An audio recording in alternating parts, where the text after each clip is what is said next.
Praise the Lord. The best wishes to you and your family members in the name of God. దేవునికి మహిమ కలుగునుగాక. దేవుని నామం పేరిట మీకును మీ కుటుంబ సభ్యులందరికీ శుభాభివందనములు. Today God's promise. ఈరోజు దేవుని వాగ్దానము. మనము క్రీస్తులో ఒక్క శరీరముగా ఉండి ఒకరినొకరము ప్రత్యేకముగా అవయములై ఉన్నాము. రోమాపత్రిక 12వ అధ్యాయము 5వ వచనం. Are one body in Christ and everyone members one of another. Romans chapter 12 5th verses. ప్రియమైన సహోదరి సహోదరులారా, ఈ ఉదయకాల సమయంలో దేవుడు మనందరితో ఈ వాగ్దానం ద్వారా మాట్లాడుచున్నాడు. అదేమనగా, మనము క్రీస్తులో ఒక్క శరీరముగా ఉండి ఒకరి కొరకు ఒకరము ప్రత్యేకముగా అవయవమై ఉన్నాము. ఇక్కడ దేవుడు మన పట్ల తన యొక్క ప్రేమని తెలియచేస్తున్నాడు. అంటే మన యొక్క విలువని తెలియచెప్తున్నాడు. మనము సాధారణంగా మన జీవితంలో చాలా పనులు చేసుకుంటూ ఉంటాం. ఎప్పుడైనా దెబ్బ తగిలినప్పుడు ఆ దెబ్బ తగిలినప్పుడు మన శరీరంలో చిన్న గాయం అయినప్పటికీ మనము ఆ నొప్పి వల్ల కూర్చోలేకపోతాం, పడుకోలేకపోతాం. ఏదో ఆ భాగం ఇబ్బందికరంగా మనకి అనిపిస్తుంది. శరీరంలో ఏ భాగ్యమైనా ముఖ్యమైనదిగా మనకి ఉంటుంది. కానీ మన దృష్టి కేవలం ఏంటి, ఆ దెబ్బ మీదే ఉంటుంది. కానీ ఆ సమయం గడిచే కొద్దీ ఆ బాధ ఆ చిన్న దెబ్బ అక్కడే కాకుండా మిగిలిన అవయవం అంతా ప్రభావం చూపుతుంది.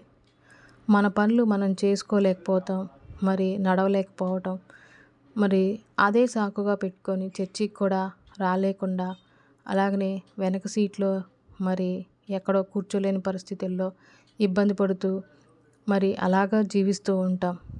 మన పని మనమే చేసుకోలేకుండా ఉంటాం. అంటే ఇప్పుడు ఆ యొక్క దెబ్బకే మనం ఉండలేక, మన పనులు మనం చేసుకోలేక ఎంతో బాధ కలుగుతూ ఉంటుంది. అంటే మన శరీరంలో ప్రతి అవయవము కూడా చాలా ముఖ్యమైనది అన్నమాట. దేనిని తీసివేయడానికి లేదు. దేని విలువ దానికే ఉంటుంది. అలాగే క్రీస్తు దేహమైన మన సంఘంలో మనమందరము కూడా దేవుని యొక్క బిడ్డలుగా, అంటే సొంత కుటుంబ సభ్యుల్లాగా మనము కలిసిమెలిసి ఉండాలి, పలకరించుకోవాలి. కానీ ఎవరు అలాగ చేయటం లేదు. ఎంతసేపు మన యొక్క కుటుంబం మీద, మన దృష్టి పెట్టుకోవటం వల్ల సంఘంలో మనం ఆత్మీయ బిడ్డలమైన ఒక శరీరంగా ఉన్న మనం దేవుని యొక్క విలువను మనకిచ్చిన ఆ విలువను గుర్తుంచుకోలేకపోతున్నాం. కానీ ప్రభువారైతే తన దేహమైన సంఘంలో ప్రతి ఒక్కరిని ఎంతో విలువగా గుర్తిస్తాడనమాట. అసలు మనం ఆయనలో ప్రతి ఒక్కరిని లాగా అత్యధికంగా ప్రేమించాడు కాబట్టే ఆయన మన కొరకు తన ప్రాణాన్ని బలిగా అర్పించాడు. అందుకనే మనమందరం కూడా దేవుని ఇచ్చిన మాటలను, ఆయన వాక్యమును, వాగ్దానమును ఎప్పుడూ కూడా మర్చిపోకూడదు.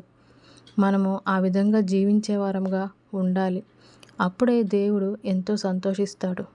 కాబట్టి మనమందరము కూడా దేవుని యొక్క శరీరం కలిగి ఒక్కొక్కరము ప్రత్యేకమైన దేవునిలో అవయవమై ఉన్నాం. కాబట్టి ఆ విధముగా మనమందరం కలిసిమెలిసి దేవుని సన్నిధిలో దేవుణ్ణి ఆరాధించేవారుగా ఉండాలి. ఎప్పుడు కూడా దేన్ని తక్కువ చేయకూడదు.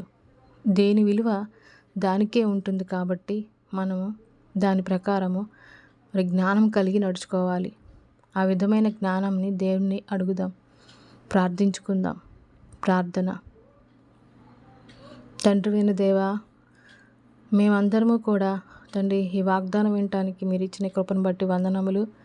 ఈ వాగ్దానం ఎంతమంది అయితే వింటున్నారో వారందరి జీవితంలోనూ, మా జీవితంలోనూ మేము ఇతరులను ప్రభువా మీరు చూపించిన ప్రేమను చూపించుటకు, అలాగనే వారికి సహాయం చేయుటకును, మీ ప్రేమని ఈ లోకానికి చూపించే వారముగా తండ్రి ఒకరినొకరము ఒకే అవయముగా కలిగి ఉండినట్లు అట్టి కృపను దయచేయమని యేసయ్య అతి పరిశుద్ధ నామమున అడిగి వేడుకొని ప్రార్థించుకొనుచున్నాము తండ్రి.